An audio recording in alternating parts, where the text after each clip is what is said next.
Ich grüße dich, freut mich sehr, dass du dabei bist. Heute geht es um Thema, wie man mit der Flachdübelfräse umgeht. Was meine ich genau damit?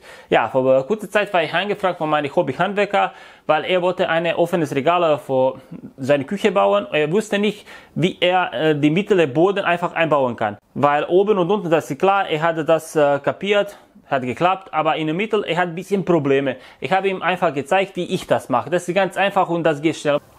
Und um das euch zu zeigen, wie das geht, ich habe mir jetzt 2 Stück von der Spannplatte genommen.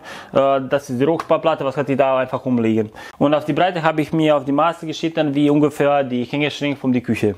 Und wie du jetzt den Boden in der Mitte mit der Flachdübel festmachen kann, ohne viel Schnickschnacks, ganz einfach. Ich sage jetzt so zum Beispiel, ich nehme mir die Maß von 13 cm. Und ich habe jetzt so gemacht, dass mir die Maße von der Unterkant von dem Regal bis zum Unterkant von dem Boden, was wollte ich festmachen, ist 13 cm, habe ich mir da markiert. Dann nehme ich einfach die Winkel, die Linie ziehe ich komplett so durch. Und da Loch jetzt zu machen, da musst du nicht viel mehr überlegen. Einfach die Platte dagegen stellen, gegen die Linie. Natürlich aufpassen, dass es hier bündig ist, weil meistens ist da die Vorderkante, das muss alles bündig sein. Nimm mal mit dem Zwinger, mach das fest.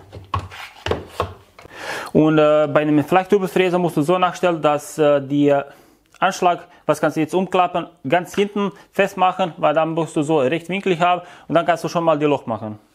Bevor ich jetzt ein Loch mache, ihr könnt hier noch anzeichnen, wo kommt die Loch genau, aber ich mache das so, dass ich jetzt einfach so die Außenkante von die Flachdübelfräse bündig mit die Platte halte und dann mache ich so einfach die Loch von beiden Seiten. Wenn ich jetzt die Platte ein bisschen breiter, man kann jetzt hier in der Mitte noch ein Loch markieren.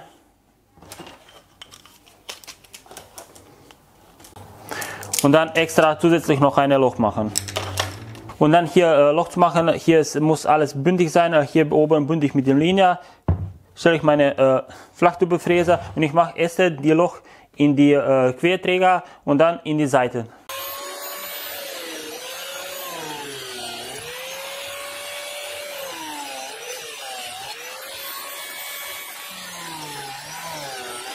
Und das war jetzt Loch in die Querträger. Wir müssen jetzt auf die Seiten noch Loch machen, aber das zu machen, wir nehmen die Flachdübelfräse und dann drehen wir so, auch seitenbündig und dann machen wir Loch von oben.